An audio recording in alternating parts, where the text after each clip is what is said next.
Netflix की उल्टी गिनती शुरू। जी हाँ दोस्तों, सही सुना आपने। ओटीटी की दुनिया में क्रांति लाने वाला स्ट्रीमिंग प्लेटफॉर्म नेटफ्लिक्स एक बार फिर चर्चाओं में है। और दोस्तों, चर्चाओं की असली वजह नेटफ्लिक्स के अचानक से 2 लाख सब्सक्राइबर्स का कम होना है। और दोस्तों, ऐसा नेटफ्लिक्स के इतिहास में भी पहली बार हुआ है, जिसकी वजह से नेटफ्लिक्स के शेयर्स 40% से नीचे आ गए और नेटफ्लिक्स को 5,000 करोड़ रुपए का नुकसान हो गया। अब दोस्तों, ऐसे में उम्मीद लगाई जा रही है कि ये नुकसान आगे भी और भी ज़्यादा बढ़ सकता है। तो बड़ा सवाल तो ये आता है कि आखिर नेटफ्लिक्स कैसे रातों रात सुपरहिट से फ्लॉप हो गया। अब दोस्तों, नेटफ्लिक्स के फ्लॉप होने के 5 कारण हैं, जिसके बारे में मैं आपको आज की इस वीडियो में डिटेल में बताऊंगा। लेकिन उसके साथ में मैं आपको नेटफ्लिक्स के सक्सेसफुल होने से लेकर उसके बर्बाद होने तक के सफ़र के बारे में भी आज की इस वीडियो में डिटेल में बताऊंगा। तो वीडियो के अंत तक बने रहिए।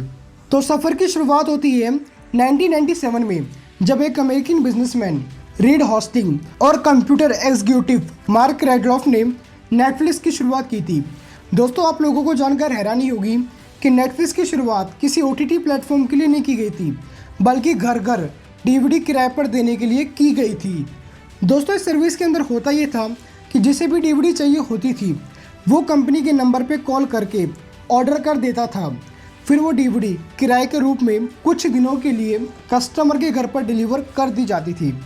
अब दोस्तों, जल्दी नेटफ्लिक्स की सर्विस पूरे अमेरिका में फेमस हो गई और नेटफ्लिक्स की पहचान भी पूरे अमेरिका में बन गई। कंपनी के सक्सेसफुल होने के बाद अब नेटफ्लिक्स अपनी कंपनी को आगे बढ़ाने के बारे में सोचने लगा, जिसके बाद नेटफ्लिक्स ने अपनी एक वेबसाइट बनाई, उस पर डीवीडी को किराए पर देने और बेचने का काम शुरू कर दिया। अब दोस्तों, ऐसे ही अपने बिजनेस को आगे बढ़ाते हुए नेटफ्लिक्स ने सब्सक्रिप्शन सर्विस की शुरुआत कर दी। इस सर्विस के जरिए यूज़र 1 महीने तक अनलिमिटेड डीवीडी को किराए पर ले सकता था और उसका यूज़ भी कर सकता था। उसके बाद सन 2000 में नेटफ्लिक्स ने वीडियो ऑन डिमांड की सर्विस शुरू कर दी, जिसके तहत वेबसाइट के जरिए यूज़र अपनी डिमांड के मुताबिक कंटेंट को देख सकता था, और वो भी अनलिमिटेड कंटेंट। अब दोस्तों, ये सर्विस नेटफ्लिक्स के लिए बहुत ज़्यादा फ़ायदेमंद साबित हुई, क्योंकि ये सर्विस इतनी ज़्यादा फेमस हो गई थी कि साल 2005 तक नेटफ्लिक्स के पेड यूज़र की संख्या 42 लाख तक पहुंच गई थी। अब इतनी बड़ी सक्सेस को देखते हुए नेटफ्लिक्स अब और आगे बढ़ने के बारे में सोचने लगा, जिसके बाद नेटफ्लिक्स ने स्ट्रीमिंग सर्विस की शुरुआत कर दी, जिसमें यूज़र अपने मनपसंद टीवी शो और मूवीज़ को एंजॉय कर सकता था। और दोस्तों, ये सर्विस भी लोगों को बहुत ज़्यादा पसंद आई थी।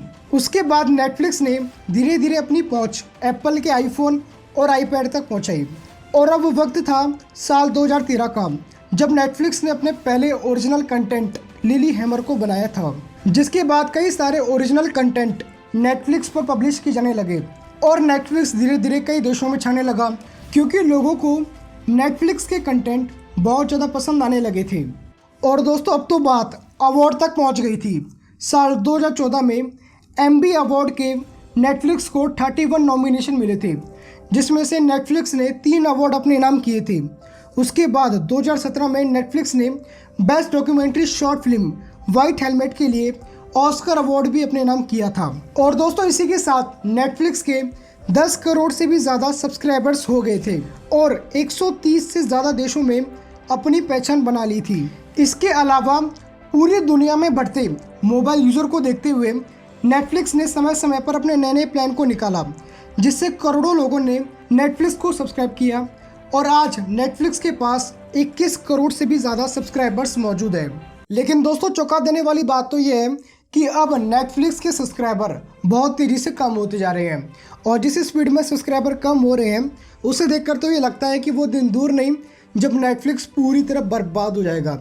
अब दोस्तों, ऐसा होने के पीछे 4 कारण हैं, तो चलिए आइए जानते हैं उन सभी कारणों के बारे में। नंबर 1, दोस्तों, रूस और यूक्रेन के बीच चल रहे वॉर के कारण नेटफ्लिक्स ने बहुत बड़ा कदम उठाया था, जिसमें उन्होंने अनाउंसमेंट किया था कि रूस में नेटफ्लिक्स की सर्विसेज प्रोवाइड नहीं की जाएगी। और दोस्तों, उन्होंने ऐसे किया भी। दोस्तों, इससे पहले टिकटॉक, गूगल, माइक्रोसॉफ्ट और सैमसंग जैसी कई टेक कंपनियों ने भी अपनी सर्विसेज को रूस में बंद कर दिया था।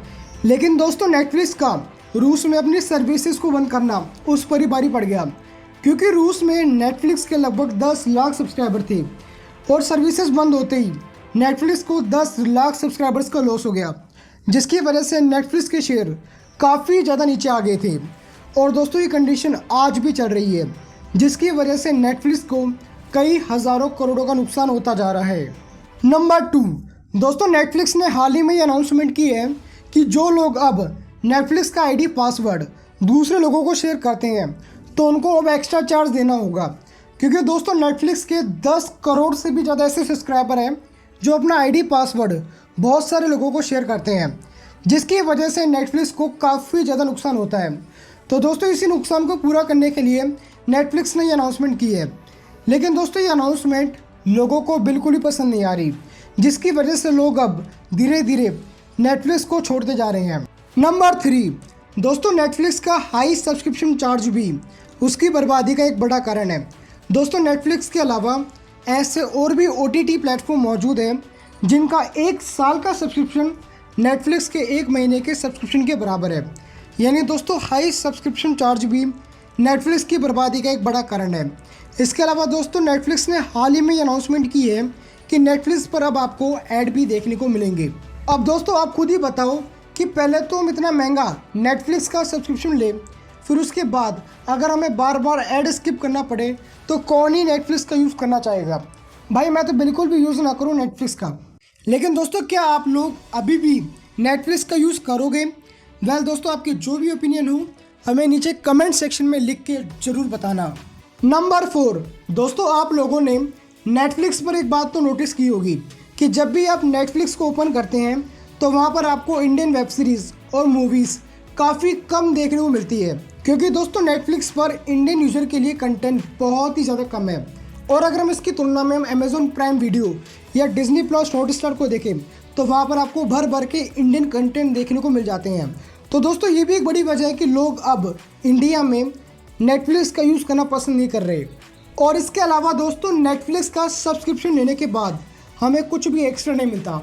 और दोस्तों आपको तो पता ही है कि हम इंडियंस को फ्री का सामान कितना ज़्यादा पसंद है। इसके अलावा दोस्तों अगर हम और दूसरे OTT प्लेटफॉर्म जैसे कि डिज्नी प्लस हॉटस्टार या फिर G5 को देखें तो वहाँ पर आपको लाइव TV शो के ऑप्शन फ्री में मिल जाते हैं। अमेज़ॉन प्राइम वीडियो पर आपको फ्री म्यूजिक से लेकर काफ़ी सारी चीज़ें फ्री में मिल जाती है। लेकिन नेटफ्लिक्स इन सभी OTT प्लेटफॉर्म से महंगा होते हुए भी हमें कुछ भी एडिशनल चीज़ें जैसे कि सॉन्ग, मूवीज़, वेब सीरीज़ कुछ भी फ्री में नहीं देता।